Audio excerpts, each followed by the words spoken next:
100% fees రాయితీతో AI నేర్చుకోవాలనుకుంటున్నారా? Attend quality thought gen AI test 2025. నా పేరు సో అది మా వారిచే సజెషన్ అండి, పులి సీత పెట్టు అని. మీ యొక్క క్యారెక్టర్ ఫస్ట్ మూవీ ఎక్కడ మొదలైంది, ఎవరు? సినిమా పేరు ఆర్టిస్ట్. ఆర్టిస్ట్ అంటే ఎట్లా మన యాక్టింగ్ చేసే ఆర్టిస్ట్ అంటారు కదా, అలా కాకుండా ఒక పర్సన్ ని మర్డర్ చేయడం కూడా ఒక ఆర్ట్ కదా, దట్ ఈస్ ఆర్టిస్ట్. కంపదీస్ మీరు ఏమైనా మర్డర్లు చేస్తారు? నేను చేయలేదు. ఆ మూవీలో ఏంటనే సస్పెన్స్ అన్నమాట, చెప్పకూడదు. సో ఏంటి అకౌంటెంట్ సడన్ గా ఇలా ఇండస్ట్రీలోకి టర్న్ అవ్వాలని? లేదండి, అకౌంటెంట్ ఏంటి, దానికి హైదరాబాద్కి వచ్చిన తర్వాత వెంకటేశ్వర స్వామి వచ్చి చెప్పాడేమో నాకు తెలీదు. నేను సింగర్ అవ్వాలనుకున్నానండి, బేసిక్గా యాక్టర్ అవ్వాలని నాకు తెలీదు. Hi guys, welcome to I dream. నేను మీ చాణక్య.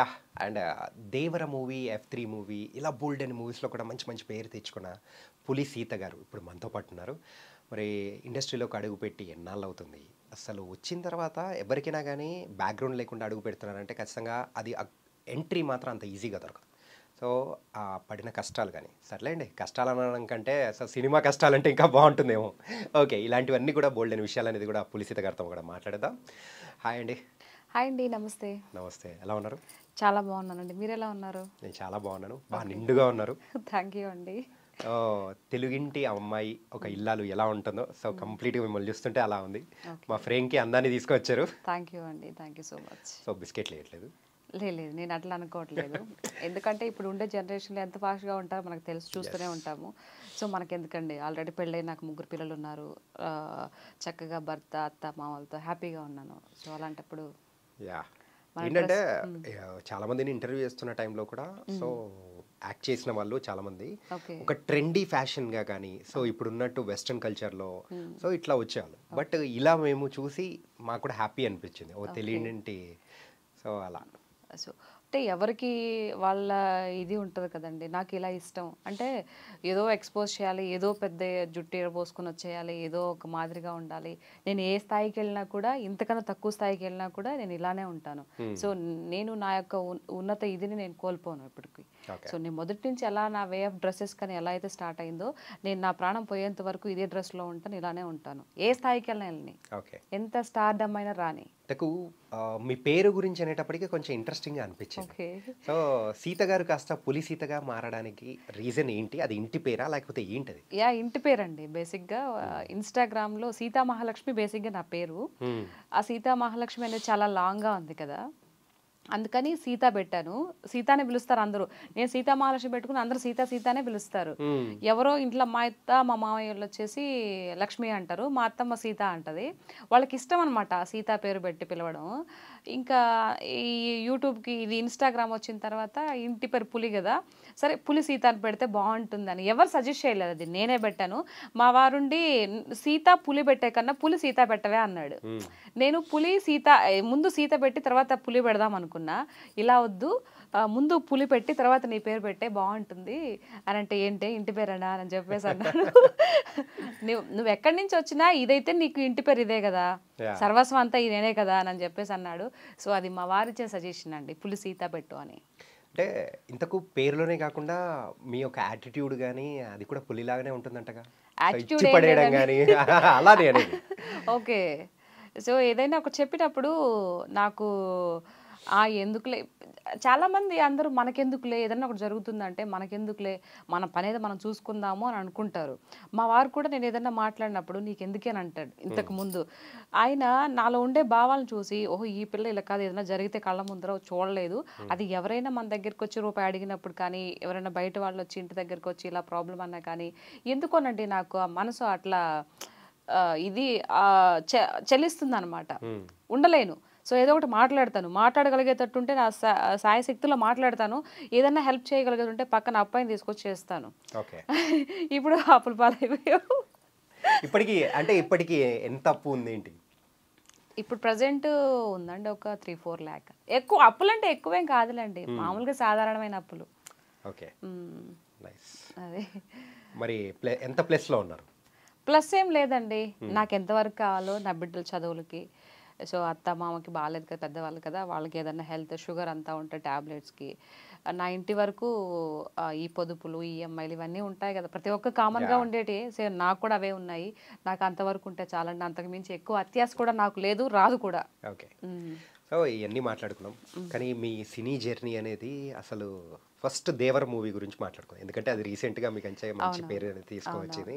సో మీ యొక్క క్యారెక్టరైజేషన్ కానీ ఎన్టీఆర్ గారితో ఎలా ఉన్నింది ఏంటి? ఎన్టీఆర్ గారితో మొన్న తీసిన దాంట్లో ఆయన ఎన్టీఆర్ గారితో కాంబినేషన్ లేదు. సో సెకండ్ పార్ట్కి ఉంటుంది అని అన్నారు.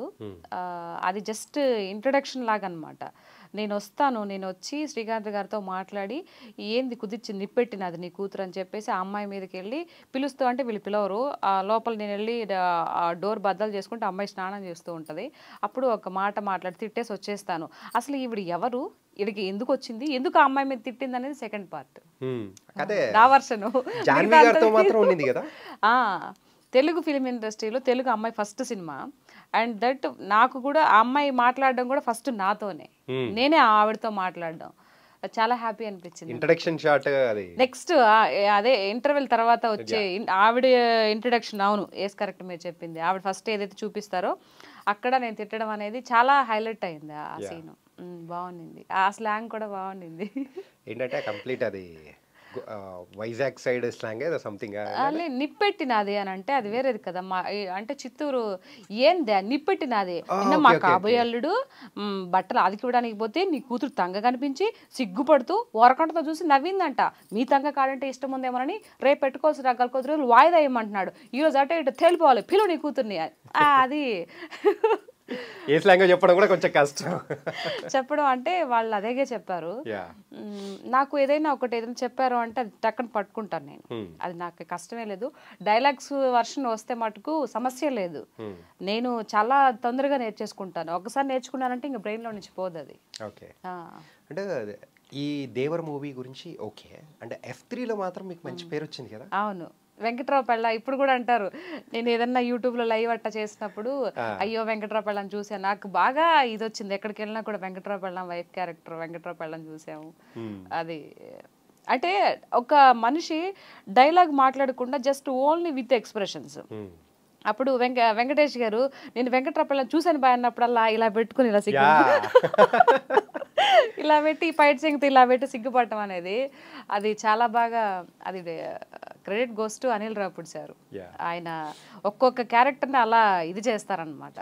Very good. అంటే రీసెంట్ గా వచ్చిన సంక్రాంతికి వస్తున్నాంలో మీకేం క్యారెక్టర్ అంటే నాకు అప్పుడు అందులో ఏం లేదని చెప్పారు. ఆఫీస్కి వెళ్ళాను కానీ ఈ మూవీలో ఏం లేవు, అంతే పెద్ద క్యారెక్టర్స్ లేవు కదా. ఇప్పుడు మనం చూసాం కదా, లేవు అని చెప్పేసి అన్నారు. ఓకే సరే, సో నెక్స్ట్ ఇప్పుడు లేకపోతే నెక్స్ట్ మూవీలో ఇస్తారులే అని చెప్పేసి. Okay, nice. ఇంతకు మీ ఫిల్మోగ్రఫీలో చూసుకుంటే సుమారు ఒక 20+ మూవీస్ చేశారా? 25 అబోవ్ ఉంటుందండి. 25 అబోవ్. నెక్స్ట్ ఆర్టిస్ట్ అనే మూవీ గ్లిమ్స్ కూడా మీరు యూట్యూబ్లో కొడితే చూస్తే వస్తుంది. సో అందులో కూడా నా రోల్ చాలా అద్భుతంగా ఉంటుంది. ఆ మూవీలో కూడా ఆర్టిస్ట్ అనేది అది ఎలా అంటే సినిమా పేరు ఆర్టిస్ట్. ఆర్టిస్ట్ అంటే ఎట్లా మన యాక్టింగ్ చేసే ఆర్టిస్ట్ అంటారు కదా, అలా కాకుండా ఒక పర్సన్ని మర్డర్ చేయడం కూడా ఒక ఆర్ట్ కదా, దట్ ఈజ్ ఆర్టిస్ట్. మీరు ఏమైనా మర్డర్లు చేస్తారా? లేదు, నేను చేయలేదు. ఆ మూవీలో ఏంటనే సస్పెన్స్ అనమాట, చెప్పకూడదు. ఆ మూవీ చూస్తే అర్థమవుతుంది. సో ఆ మూవీ నెక్స్ట్ ఫెబ్లో రిలీజ్ అనుకుంటున్నారు, ఇంకా ఏ విషయం అని చెప్పలేదు. సో ఆ మూవీ గురించి ఆడిషన్ ప్రీ రిలీజ్ ఈవెంట్ పెట్టినప్పుడు సో అందరం మాట్లాడదాం, అప్పుడు తెలుస్తుంది. అప్పుడు మీడియా వాళ్ళందరూ మీరు ఏంటంటే ఆ చంపడం అనేది కూడా ఒక ఆర్ట్ అని చెప్పేసి కొత్త రకంగా చెప్పబోతున్నారు చూసారా? మరి అంతే కదా ఆర్ట్. Okay, nice. చాలా బాగుందండి అసలు మూవీ, చాలా బాగా కూడా వచ్చింది. రిషి గారు డైరెక్టరు అసలు ఎంత అద్భుతంగా తీశారు అని అంటే నిజంగా తన యొక్క ఆ కష్టాన్ని ఆ మూవీ మీద చూపించారు. చాలా బాగుందండి, ఎక్స్ట్రాడినరీ అసలు. నేను ఆ మూవీలో చేశానని చెప్పట్లేదు, చేశాను కాబట్టి ఈ విధంగా చెప్పట్లేదు.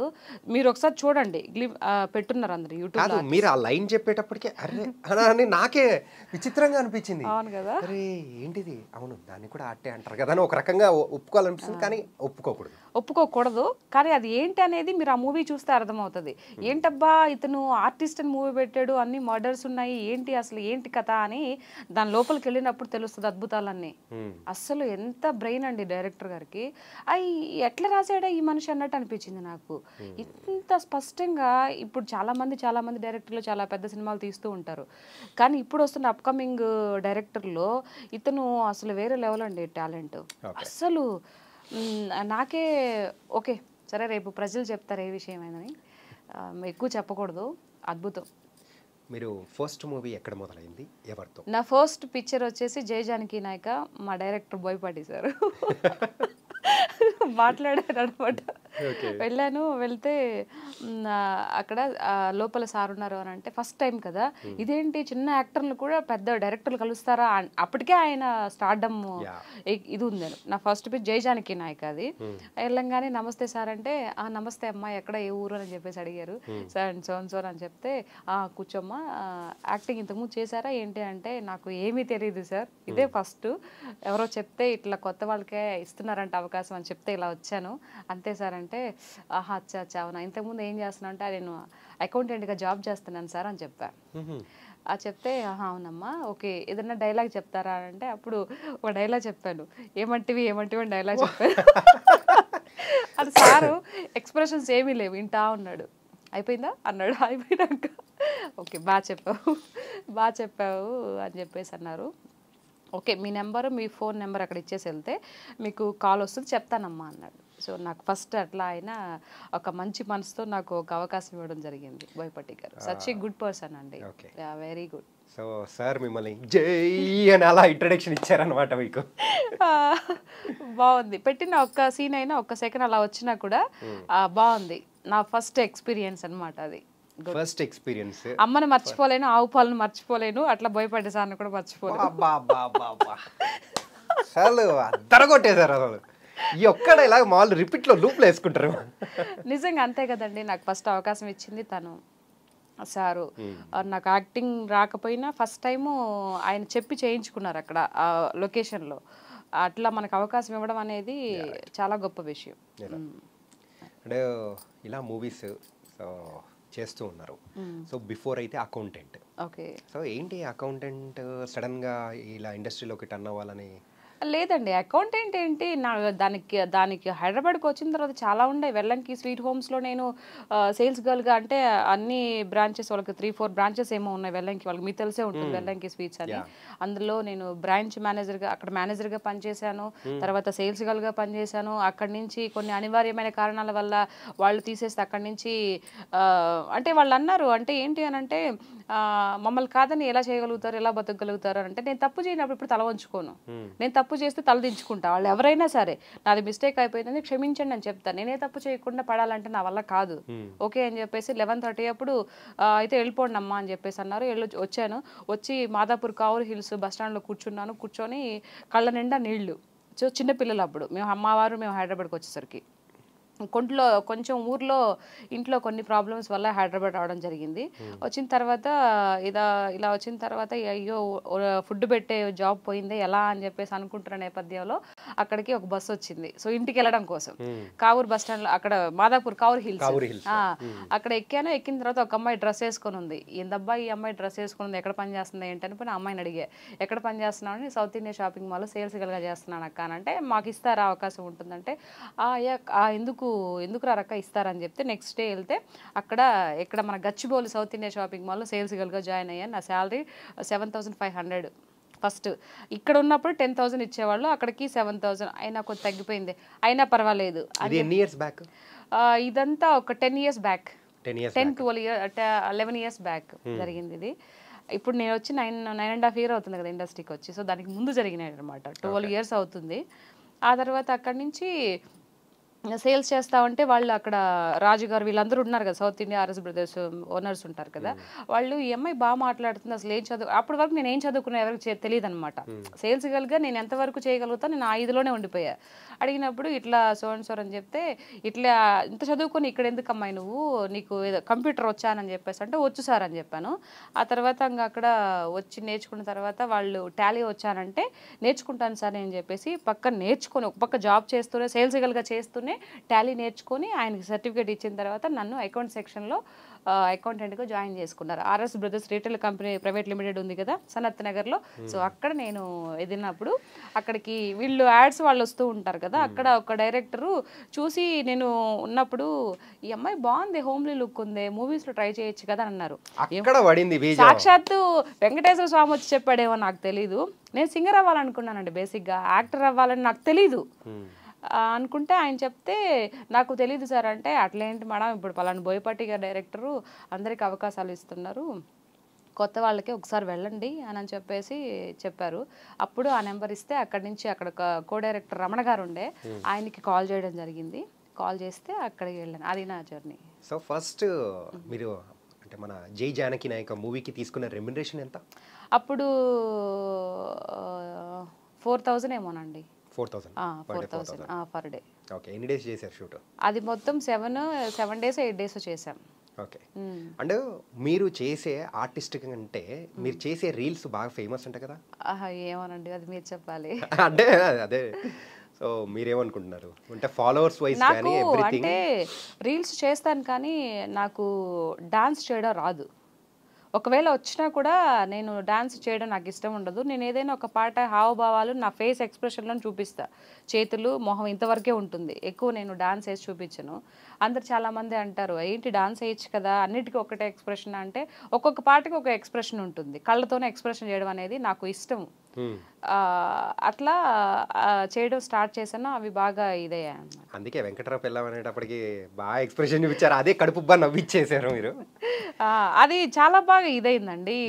నాకు డైరెక్టర్ గారు చెప్పలేదు ఆ విషయము, ఇట్లా ఉండాలి, సిగ్గుపడుతూ ఉండాలని చెప్పారు. కానీ దాన్ని నేను ఓన్ చేసుకొని నిజంగా ఆ క్యారెక్టర్లోకి లీనమైపోయా. అంటే మీరు సో డాన్స్ చేయరు, ఏం చేయరు, కానీ మీ రీల్స్లో మాత్రం కర్ర తిప్పడం మాత్రం భలే తిప్పుతారండి. కర్ర సమో నార్మల్గా కూడా ఉండదు. తెలిసిపోయిందా? ఇది ఎప్పటి నుంచి అలవాటు? మరి తెలిసిపోదా మేడం? ఏంటంటే అబ్బాయిలు కర్రసాము చేస్తున్నారంటే ఓకే అని అనుకోవచ్చు. కాకపోతే పులి సీత గారు కూడా అద్భుతంగా కర్రసాము, అది కూడా 2 చేతులతో. నాకైతే అది చాలా ఇంప్రెసివ్గా అనిపించింది. సో ఇది ఇంట్రెస్ట్ ఎప్పటి నుంచి మొదలైంది, లేకపోతే చిన్నప్పటి నుంచి ఉందా? లేదండి, ఏదో ఒక మూవీ కోసము నేర్చుకోమన్నారు. సో ఆ మూవీ అయితే చేయలేదు కానీ కర్రసాము అయితే నేర్చుకున్నా. 2 డేస్లో నేర్చుకున్నా. ఓకే. 3 క్లాసులు. అంటే రోజు మార్నింగ్ వచ్చేవాళ్ళు, మార్నింగ్ వచ్చి ఒక 1 అవర్ నేర్పించేవాళ్ళు. సో ఆ 3 క్లాసుల్లో నేర్చేసుకున్నా. ఏదైనా ఏకసంతాగ్రహి అంటారు కదా, డ్రైవింగ్ కానీ అదంతా చాలా ఈజీగా నేర్చుకున్నానండి. 1 డేలో నేర్చుకున్న కార్ డ్రైవింగ్ అదంతా. ఏముంది సింపులే కదా అని ఒకటి మైండ్లో అనుకుంటాను. తర్వాత కొన్ని కష్టం అనిపిస్తాయి కానీ కొన్ని సింపుల్గానే అయిపోతాయి. మనం సింపుల్గా తీసుకున్నాం అనుకో, అది కూడా సింపుల్గానే అయిపోతుంది. కష్టంగా అనుకుంటే కష్టంగా అనిపిస్తుంది. సో ఇలా కర్రసాము, డ్రైవింగ్ ఇలాగే కాకుండా మీకు సంబంధించిన ఏదైనా డిఫరెంట్ ఏమైనా ఉన్నాయా? స్విమ్మింగ్ వచ్చండి, స్విమ్మింగ్ వచ్చు, అది కూడా కొత్తగా నేర్చుకున్నాను. ఇప్పుడు నీళ్లు తెచ్చి బాగా చెప్పండి మేడం. ఈత వచ్చండి. ఈత వచ్చు. మరి వెంకటేష్ గారి సినిమాల్లో ఏమొచ్చాడంటే ఈత వచ్చేసారు అన్నట్టుంది మ్యామ్ మీరు చెప్పేది. సో మీ ఇన్స్టాలో ఫాలోవర్స్ కానీ సో సుమారు 4,20,000 మంది. అవును. సో అంతమంది రావడం అంటే అంత ఈజీ కాదు. సో ఇలా పెంచుకుంటూ వెళ్ళడానికి సో 4,55,000 మంది. 55,000 మంది. నేను చూసినప్పుడు అంత ఉన్నారేమో ఏమో కానీ రోజుకి పెరిగిపోతూ ఉన్నారు. సో మెయిన్ గా సో ఇట్లాంటి రీల్స్ కానీ ఏమన్నా చేస్తూ ఉన్నారు? 1.5 year అందులో దట్టు. 1.5 yearలోనేనా ఇంత తక్కువ టైంలో అంతమంది ఫాలోవర్స్ రావడానికి గల రీజన్ ఏంటనుకుంటున్నారు? అభిమానం అండి. వాళ్ళ ఇప్పుడు ఈరోజు ఎంత పెద్ద స్టార్ అవ్వడానికైనా, ఎంత పెద్ద హీరో అవ్వడానికైనా దానికి కారణం ఎవరు? మనమే. అంటే చూసే ప్రేక్షకులు వాళ్ళు నన్ను అంత ఆదరిస్తున్నారు. వాళ్ళందరికీ నేను ఎప్పుడు రుణపడి ఉంటానండి, రుణపడి ఉంటాను. దట్టు ఏంటంటే నా పొలిటికల్ కెరియర్ కూడా ఒకవేళ నేను సక్సెస్ అయితే కనుక, అవుతాను అనుకోవట్లేదు, ఎందుకంటే ఎమ్మెల్యేనో ఎంపీనో లేకపోతే ఇది ఏమంటారు ఈజీ కాదు. ఒకవేళ ఇట్లాంటి ఎందుకు అంటే మన దగ్గర మనీ బ్యాక్గ్రౌండ్ ఏం లేదు, పెద్దవాళ్ళ బ్యాక్గ్రౌండ్ కూడా ఏం లేదు, రాదు అని అనుకుంటున్నాను. ఒకవేళ వస్తే నన్ను ఆదరించినటువంటి నా ప్రజలకి కంపల్సరీ న్యాయం చేస్తానండి. ఏంటి పొలిటికల్ బ్యాక్గ్రౌండ్ ఏంటి? ఇదైతే నేను అనుకున్న దాంట్లో అసలు లేదా? ఓకే. అసలు ఏంటిది? నేను యాక్చువల్గా మిమ్మల్ని ఓన్లీ యాక్ట్రెస్ లాగానే అదే ఆలోచించి దాని ప్రకారం వెళ్దాం అనుకుంటే మీరైతే లేదు నాలో ఇది కూడా ఉంది అన్నట్టు మీరు తీసుకొని వచ్చారు. అన్నీ ఉంటేనే కదా మనిషి. అంటే ప్రాపర్ ఎక్కడండి మీది? నెల్లూరు అండి. నెల్లూరు. ఓకే. నెల్లూరులో ఏమంటారో తెలుసా? ఏమంటారు, నెల్లూరు నిర్జాలు అంటారు, అంతే కదా. అంతే కదా. ఆ. మీరింత స్ట్రైట్ ఫార్వర్డ్గా డేరింగ్గా డాషింగ్గా ఉండడానికి సో అక్కడి నుంచి వచ్చిన సోర్స్ అనుకోవచ్చా? సోర్సు అని అంటే ఒక్కొక్కరిని చూసి ఇదవుతుంది కదా. ఇప్పుడు నా వెనకాతలు ఏం లేకపోయినా ద పవర్ ఆఫ్ వచ్చేసి మా హస్బెండ్ అండి. ఓకే. నాకు నా ఫ్యామిలీ, నా హస్బెండ్ ఇంక వేరే ఎవరు లేరు. అట్లా అని చెప్పి డబ్బు కూడా లేదు. మేము మిడిల్ క్లాస్ అంతే. మీరు వచ్చి ఎంక్వైరీ చేసుకోవచ్చు. ఎంక్వైరీ ఎందుకండి, మేము ఆల్రెడీ సో మీ యొక్క ప్రొఫైల్ అనేది చూస్తూ ఉంటేనే దాన్ని బట్టి అర్థమైపోతుంది. వేల కోట్ల ఆస్తులు ఏం లేవు, లక్షల కోట్లు ఏం లేవు. సో ధైర్యం ఉంది, గుండెల నిండు ధైర్యం అయితే ఉంది. మా పవన్ కళ్యాణ్ గారు చెప్పినట్టు దోవంతా గుంతలు, కను చీకటి, చేతిలో లైట్ అన్నట్టు ఇవన్నీ డబ్బులు ఆస్తులు అంతస్తులు లేకపోయినా మాట్లాడడానికి ధైర్యం ఉంది. ఓకే. సపోర్ట్ ఇచ్చే నా భర్త ఉన్నాడు, నా ఫ్యామిలీ ఉంది, అంతకు మించి ఏం కావాలి. మీ హస్బెండ్ ఏం చేస్తూ ఉంటారు? ఫార్మర్ అండి, వ్యవసాయం. ఎక్కడండి? నెల్లూరులోనే. నెల్లూరేనా? అక్కడేనా? సో ఒకవేళ మూవీ ఏదైనా షూటింగ్స్ ఉన్నాయంటే ఎట్లా వచ్చి వెళ్తూ ఉంటారు? వచ్చేసి ఇక్కడ వెళ్తూ ఉంటాను. ఇక్కడ జూబ్లీ హిల్స్ రోడ్ నెంబర్ 10 మా హౌస్. నా హౌస్ కాదు, రెంటెడ్ హౌసే. సో మనం ఉన్న రోజులు మనదే కదా, అక్కడ ఉంటాం అనమాట. ఉండేసి ఎప్పుడైనా పిల్లల హాలిడేస్కి, దసరా హాలిడేస్కి అట్లా పిల్లలు కూడా వస్తూ ఉంటారు. వచ్చి నేను ఇక్కడ షూటింగ్స్ ఉంటే షూటింగ్ చేసుకుంటాను, లేదు ఖాళీగా ఉన్నానంటే వెళ్ళిపోతాను అనమాట. అంతే. ఇంటికి వెళ్ళి ఊరికెళ్ళి మా తోటలో పని చేసుకుంటాను. మల్లి చెట్లలో, మామిడి చెట్లలో పాదులు తీయడం, గడ్డి తీసుకోవడం, అట్లా ఖాళీ ఉండనండి. నా పని నేను చేసుకుంటాను. ఎప్పుడు ఎలా ఉంటుందో తెలియదు కదా. సో ఇది కలర్ ఇండస్ట్రీ అనేది కళల ప్రపంచం. మనకు రావచ్చు, రాకపోవచ్చు. ఈరోజు బాగా వస్తాయి అనుకోవడానికి లేదు, అట్లా అని చెప్పేసి రావు అనుకోవడానికి కూడా లేదు. నాకు టాలెంట్ ఉంది. సో ఏదో కొద్దో గొప్ప కొంచెం బాగానే ఉంటాను, మరీ అంత కాకపోయినా కొంచెం బాగానే ఉంటాను. సో వస్తాయని ఒక ఆకాంక్ష, రాకపోయినా పర్లేదు, 10 బర్రెలు పెట్టుకొని మంచిగా వ్యవసాయం చేసుకుంటాను, ఇబ్బంది ఏమి లేదు. బతకడానికి ఎంత అండి, చిన్న కడుపుకి ఇంత అన్నం సరిపోతుంది కదా. నాకు పెద్ద ఆశలేం కోరికలేం లేవు. ఓకే. సరే, ఆశలు లేవు, కోరికలు లేవు, ఏమీ లేవు, ఎలా అయినా బతికేస్తాను అని చెప్పేసి నన్ను మీరు అంటున్నారు. ఓకే. కాకపోతే గుండెల నిండా ధైర్యం ఉంది. సో ఒక 10 సంవత్సరాల తర్వాత ఇండస్ట్రీ వరకే, సో పొలిటికల్ది పక్కన పెడదాం. సో ఈ ఇండస్ట్రీ పరంగా మిమ్మల్ని మీరు ఎక్కడ చూసుకోవాలనుకుంటున్నారు? నేను ఫస్ట్ ఈ ఇండస్ట్రీకి అనుకోకుండా వచ్చాను. ఏదో అయిదా అని చెప్పేసి రాలేదు, అనుకోకుండా వచ్చాను. కాబట్టి నా గమ్యం కూడా ఏదో ప్లాన్ చేసే ఉంటాడని అనుకుంటున్నా. భగవంతుడే తీసుకొచ్చాడు, లేకపోతే నాకు ఇష్టమయ్యి నేనేం వెతుక్కుంటూ రాలేదన్నమాట. భగవంతుడు ఒక దారి చూపించాడు, ఆయనే ఏదో పెద్ద ప్లానే చేసుంటాడని నేను అనుకుంటున్నా. భగవంతుడు నమ్ముతానండి, నా వెనకతలు ఎప్పుడు వెంకటేశ్వర స్వామి ఉంటాడు. సో ఆయన నమ్ముకుంటా నేను. ఏ టైంకి ఏది జరగాలో అంతా దయవిచ్చారు. ఓకే. సో తర్వాత ఏం జరుగుతుందో ఏం అవసరం లేదు, కానీ I'm going with a flow అంటే ఇప్పుడు ప్రజెంట్ ఈ రోజు ఏం జరుగుతుంది, రేపు ఏం జరుగుతుందో ఆలోచిస్తా. లాంగ్ రన్ ఏం జరుగుతుందో ఎవరికి తెలుసు. ఏమో సునామీలు వస్తే మనం ఎట్టిపోతాము ఎవరికి తెలుసు. ఎందుకంటే సునామీలు తీసుకొని వస్తారు. ఆల్రెడీ డిసెంబర్ దాటేసినా ఎప్పుడు అంటే ప్రకృతిని చాలా ఇది చేస్తున్నారు కదా, అందరూ నాశనం చేస్తున్నారు. అట్లాంటప్పుడు ప్రకృతి కూడా మన మీద ఆగ్రహించడం తప్పేం కాదని నేను అనుకుంటా. మనకు చక్కగా ఉంటే ప్రకృతి కూడా చక్కగా ఉంటుంది. ఎక్కడ చక్కగా పెడుతున్నారు? ఓకే. ఇప్పుడు ఈ పాయింట్ మీద నేను ఒకటి అడుగుతాను. సో ఇప్పుడు చెప్పిన పాయింట్ అనేది, సో ఒక రీల్ చేసి పెట్టారనుకోండి, దానికి ఎన్ని లైకులు వస్తాయి? అండ్ మీరు నార్మల్గా చేసే ఒక సాంగ్ తీసుకొని అట్లా ఫేషియల్ ఎక్స్ప్రెషన్స్తో నీట్గా చేసి అట్లా పెట్టారనుకో, దేనికి ఎక్కువ లైకులు వస్తాయి? నేను మాట్లాడే ప్రతి ఒక్కదానికి లైకులు వస్తాయండి. కాకపోతే ఆ 2 దాలలో నేను చెప్పేది, ఆ 2 దాలలో ఎక్కువ దేనికి వస్తుంది? ఇప్పుడు ప్రకృతి గురించి మాట్లాడాను కదా, దానికి ఎక్కువ లైకులు వస్తాయి. నమ్మేమ్మా? నిజంగా నమ్మం. నిజంగా అంటే నమ్మం. ఓకే. సో మీరు వెళ్ళిన తర్వాత దీని గురించి మాట్లాడండి. ఓకే. మా వాళ్ళు ఈ ఒక సాంగ్ పెట్టి ఎక్స్ప్రెషన్స్ ఇస్తే ఎలా ఆదరిస్తారో, ఏదైనా ఒక పర్యావరణం గురించి చెప్పినప్పుడు కూడా నన్ను అంతే ఆదరిస్తారండి. అంటే పర్టికులర్గా మీ యొక్క అకౌంట్ని చూసి సో ఇలా ఏదో ఒకటి చెయ్యాలి, ఏదో ఒకటి కామెంట్లు పెట్టాలి అని చెప్పేసి వాళ్ళు రెడీగా ఉంటారంటారు. అది రెడీగా ఉంటారు, నేను ఏం పెడతానో చూస్తూ ఉంటారు. సార్ వాళ్ళందరూ ఫాలోవర్సే కదా, ఫాలో అయితేనే కదా నా వీడియోస్ వస్తాయి, లేకపోతే రావు కదా. ఓకే. అట్లా ఇన్ని వీడియోస్ చేస్తూ ఉన్నారు. సో వీడియోస్ చేస్తున్న టైంలలో సో మనల్ని పొగిడే వాళ్ళు ఎంతమంది ఉంటారో, మనల్ని తిట్టే వాళ్ళు కూడా అంతే మంది ఉంటారు. ఆ ఒక నెగిటివ్ కామెంట్స్ అనేది వచ్చినప్పుడు హౌ యూ విల్ రియాక్ట్? నేనే రియాక్ట్ అవ్వనండి. ఎందుకు రియాక్ట్ అవ్వాలి? చేసేవాడికి నీకు సిగ్గులేనప్పుడు నేను ఎందుకు రియాక్ట్ అవ్వాలి? నేను మంచి మాట్లాడినా నువ్వు అదేగా కామెంట్ పెట్టినప్పుడు నా తప్పే ఉంటుంది, నేను చెడుగా ఏమైనా బిహేవ్ చేసి నేను ఏదైనా బట్టలు ఎప్పు తీసుకొని వీడియో చేసి నీకు అప్లోడ్ చేసినప్పుడు నువ్వు దానికి కామెంట్ పెడితే నేను యాక్సెప్ట్ చేస్తా. నువ్వు ఏం లేకుండా ఉన్నప్పుడు నువ్వు కదా సిగ్గుపడాలి, నాకేంటి భయం, నేను ఎందుకు సిగ్గుపడతాను? నిన్ను పెంచి పెద్ద చేసిన నీ తల్లిదండ్రులకి సపోజ్ లేడీస్ తీసుకుంటే నీ తల్లికి ఏ అయితే అవయవాలు ఉంటాయో సేమ్ నాకు కూడా అదే ఉన్నాయి. నువ్వు ఎక్కడైతే గర్భం నుంచి చీల్చుకొని బయటకు వచ్చావో అదే పాటు గురించి నువ్వు అసభ్యకరంగా వేరే ఆడపిల్లని అంటున్నావు అని అంటే అంతకైనా దుర్మార్గం ఇంకోటి ఉందా? అంతకైనా నీచమైన మెంటాలిటీ ఇంకోటి ఉంటుందా? ఎక్కడో ఇలాంటి కామెంట్స్ బాగా మిమ్మల్ని హట్ చేసే అనిపిస్తుంది. ఎందుకంటే మీ మాటల్లో ఎక్కువగా అంటే ఈ పర్టికులర్ గా దీని గురించి మాట్లాడేటప్పుడు పదును అనేది ఎక్కువగా ఉంది. అవును, మరి అంతే కదా. ఇప్పుడు సొసైటీ మారాలి అంటే పదునుగా ఒక మాట చెప్పాలి కదా. ఎందుకు అలా కామెంట్ చేస్తావు? ఇప్పుడు నేను రాజకీయం గురించి మాట్లాడాను, నేను ఇప్పుడు ఈ విషయం వచ్చింది కాబట్టి చెప్తున్నా. రఘువరన్ బీటెక్ లో ఒక డైలాగ్ ఉంది, పెద్ద డైలాగ్, లెంతీ డైలాగ్ ఉంది. నా వర్షంలో నేను ఏదో డైలాగులు నేర్చుకొని అటు పెట్టాను, దానికి కూడా బండ బూతులు తిట్టి ఎంత బండ బూతులు కామెంట్లు తిట్టారు. కాదు, హ్యాపీగా మీరు మూవీస్ ఇలా అన్నీ చేసుకుంటూ వెళ్తున్నప్పుడు మధ్యలో పొలిటికల్ దాని గురించి అవసరమా అండి? అది నాకు చాలా అవసరం అండి. ఎందుకంటే అంతగా అది అంతే కదా. ఇప్పుడు స్వతంత్ర సమరంలో ఇప్పుడు మీరున్నారు, స్వతంత్ర సమరం అని చెప్పేసి మీరు అనుకుంటున్నారు, కానీ ఒకటే నేను ఫర్ ఎగ్జాంపుల్ చెప్పాలి కదా. అంటే ఇది ఒక్కటి నేను అడుగుతాను, అడగండి. ఏంటంటే అరే మనకంటూ ఒక ఫేమ్ కావాలి, సో ఏదో ఒకటి ఒక పాయింట్ అనేది లాగి మనం కూడా ఒక ఫేమ్ అనేది అవ్వాలంటే దిస్ ఈస్ ద మీడియం అని కూడా అనుకునే వాళ్ళు కూడా ఉంటారు కదా. సో ఇది నేను అనొచ్చు. సో దాని గురించి మీరేమంటారు? చాలా మంది అడుగుతారు, నీకు పాలిటిక్స్ ఎందుకు అని. ఇప్పుడు కడుపులో నుంచి బిడ్డ బయటకు వచ్చేటప్పుడు తల్లి అనుకుంటుందా వీడు పలానోడు అవుతాడని చెప్పి కంటుందా? లేదు కదా, బిడ్డను కంటుంది. వాడు పెద్ద అయిన తర్వాత వాడు ఏం అవ్వాలో వాడు అవుతాడు. ఇప్పుడు అందరు నీకు పాలిటిక్స్ ఎందుకు అని అంటే, ఇప్పుడు సపోజ్ జవాన్లు తీసుకుందాం, బార్డర్లు ఎవరైతే కాపలా కాస్తున్నారో, ఇప్పుడు మీకు కొడుకు పుట్టాడు అనుకో, మీ కొడుకుని మీరు వాడికి ఇష్టం లేకపోయినా పంపించగలుగుతారా?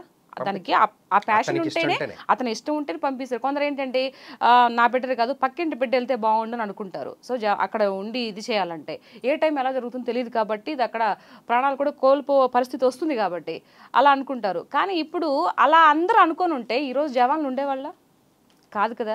సో ఏదైనా ఒక పొలిటికల్గా ఉండి ప్రజల తరపున మాట్లాడాలి కాబట్టి నేను మాట్లాడుతున్నా. నాకు ఇది అనిపించింది. మరి అది భగవంతుడు ఇచ్చాడో ఎవరిచ్చాడో నాకు తెలీదు. కానీ ఏదైనా నేను నాయకులను అభిమానించే నాయకుల గురించి ఎప్పుడు మాట్లాడలేదు. వాళ్ళు ఎవరైనా సరే నాకు బాబు గారన్నా బాగా అభిమానం, పవన్ కళ్యాణ్ గారన్నా బాగా అభిమానం. రేపు వాళ్ళు ఏదైనా మిస్టేక్ చేసినా అడిగే, నేను ఆల్రెడీ మొన్న తిరుపతిలో జరిగినప్పుడు మీరు నా వీడియో చూసే ఉంటారు, లైవ్లో పెట్టి మాట్లాడాను. అసలు ఎంత మాట్లాడానంటే నాకే తెలియదు అసలు నిజంగా నేనైనా మాట్లాడిందని.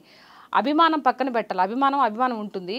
మనం ఒక అందలం ఎక్కించినప్పుడు, ఒక పట్టం కట్టి ఇచ్చినప్పుడు వాళ్ళు ఎవరి గురించి పాటుపడాలి? ప్రజల గురించి పాటుపడాలి.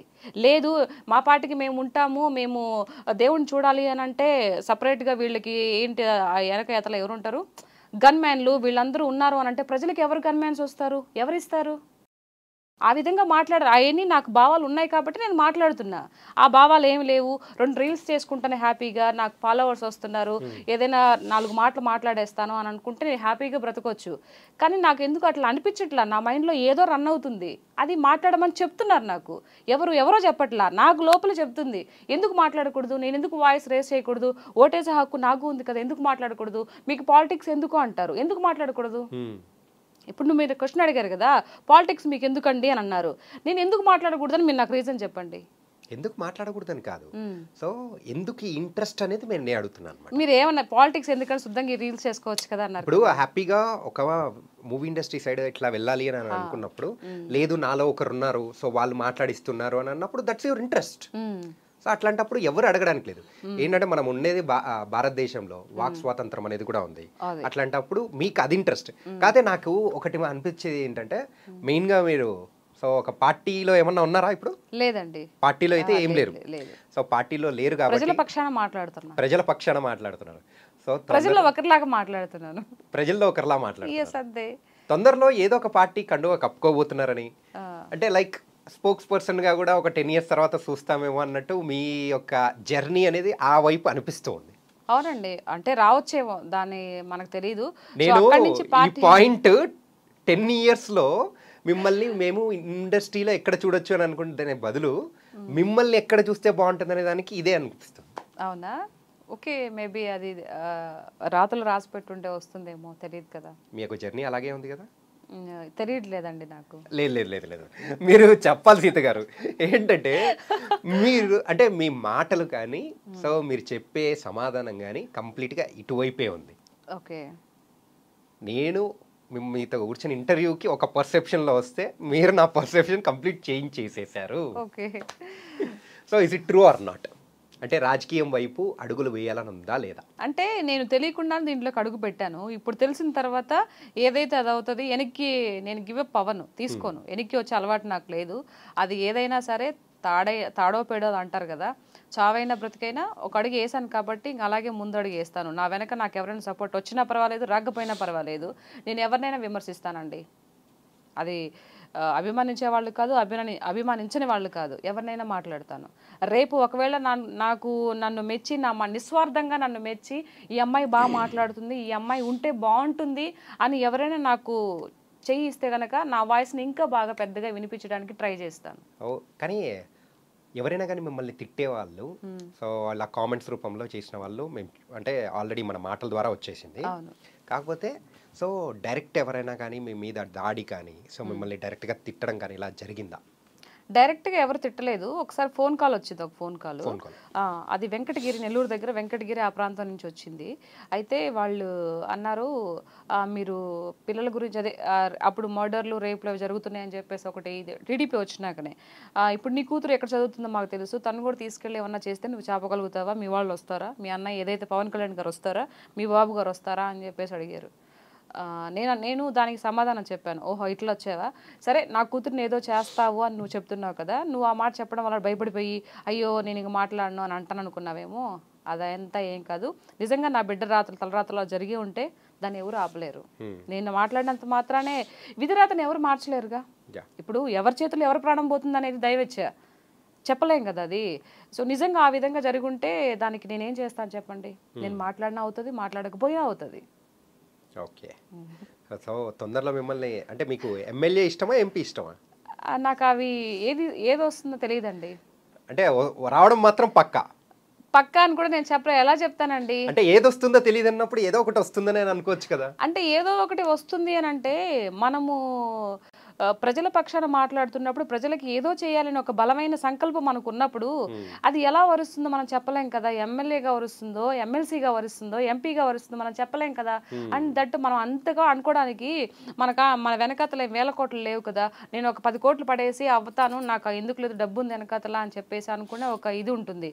బట్ అది కూడా లేదు. ఒక సామాన్యమైనటువంటి నేను ఒక ఆడపిల్లని, ఒక మంచి వైఫ్ని, 3 బిడ్డలకు తల్లిని, ఇట్లా ఉన్న ఒక మిడిల్ క్లాస్ చెందిన అయినటువంటి అమ్మాయిని, పొలిటికల్ బ్యాక్గ్రౌండ్ ఏది లేదు, అట్లాంటివి ఉన్న నేను ఎలా అవుతాను ఎమ్మెల్యే, ఎంపీ ఎలా అవుతాను?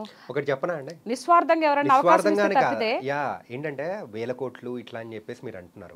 సో కాకపోతే అంతకంటే అంతకు 1000 రెట్లు బలమైనది సో ఆ ధైర్యం అనేది మీ దగ్గర ఉంది. అవును. సో అదొక్కటి చాలండి ప్రపంచాన్ని జయించడానికి. నా తత్వం ఏంటి అని అంటే నోటుకు ఓటు తీసుకుని ఓట్లు వేయించుకునే రకం నేను కాదు. ఒకవేళ రేపు నిజంగా నన్ను నమ్మి ఆత్మకూరు నియోజకవర్గంలో ఒకవేళ రేపు 10 ఏళ్ల తర్వాత అయినా కానీ నిలబడే కెపాసిటీ, హక్కు నాకు ఇచ్చారు, ఒక టికెట్ ఏదైనా ఇచ్చారు అని అంటే నేను ₹1 కూడా ఇవ్వను. నా దగ్గర లేవు, నేను ఇయ్యను. మీకు మీ భవిష్యత్తు బాగుండాలి, మీకు అనుకున్నట్టు జరగాలి అని అంటే ఓటేసి గెలిపించిన ఇది మాత్రం చెప్పగలుగుతాను. కానీ లేదు నా దగ్గర ఇన్ని కోట్లునే పంచుతాను, ఓటుకి నోట్ అనేది నా మైండ్లో సెట్ ఎప్పటి నుంచో. ఎందుకు తీసుకోవాలి డబ్బులు? ఇప్పటి వరకు నాకు ఓటు వచ్చినప్పటి నుంచి నేను 1 పైసా కూడా తీసుకోలేదు, అలా తీసుకుని ఓటేయలేదు. అలా తీసుకున్నప్పుడు నువ్వు అడిగే ఇదిని కోల్పోతావు కదా. ఇప్పుడు నేనున్నానండి, ఎమ్మెల్యే అయ్యాను, నీకు ఒక 10,000 ఇచ్చాను, ఓటుకి 5,000 ఇచ్చాను అనుకో, మీ ఇంట్లో 2 ఓట్లు పడ్డాయి నాకు, నువ్వు నా దగ్గరకు వచ్చి అడిగే హక్కును కోల్పోతావు కదా. ఎవరైనా అంతే కదా. ప్రజలకి నేను ఈ మీడియా ద్వారా ప్రజలకు చెప్తున్నా, ప్లీజ్ దయచేసి నోటుకు ఓటు తీసుకుంటే మీకు ఏవైతే కావాలో, ఏవైతే రావాలో అవన్నీ మీరు కోల్పోతారు. దయచేసి నోటుకు ఓటు తీసుకోకండి. ఒక ఇచ్చినా కూడా మాకు వద్దని చెప్పండి. నైస్ అండి. ఏంటంటే ఒక సైడ్ ఆఫ్ యాంగిల్లో మిమ్మల్ని మీ గురించి తెలుసుకుందామని అనుకున్నా కానీ సో మరొక డైవర్షన్లో వెళ్ళిపోయి ఎక్కడికెక్కడికో వెళ్ళిపోయి again we came back. Okay, nice.